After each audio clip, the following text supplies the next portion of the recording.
Maswerteng umaga po mga ka-STL. Narito na pong resulta ng STL Muntinlupa para sa araw na to, first draw. February 21, 2025, araw ng Biyernes. Naway yung mga natayaan nyo pong mga numero kanina ay manalo nawa ngayong umagang ito, 11 AM. Kaya't kunin nyo na pong yung mga tickets. Narito na pong resulta.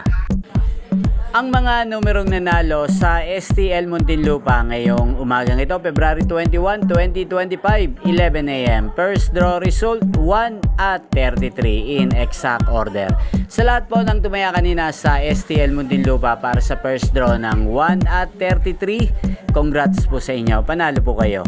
At ngayong umagang ito sa STL Muntinlupa, atin pong i-shoutout si Ate Irma ng Muntinlupa na lagi pong nanonood sa channel na to. Shoutout po sa inyo, Ate Irma. Sana po ay manalo ng mga numerong tinatayaan nyo sa STL Muntinlupa. At sa lahat po ng mga taga Muntinlupa dyan na lagi pong nanonood din sa channel na to, shoutout po sa inyo. Inyo pong napanood ang resulta ng STL Muntinlupa sa channel na to, Roderick Hernandez TV. Magkita-kita pong muli tayo mamayang alas 4 ng hapon dito po sa channel na to. Thank you for watching.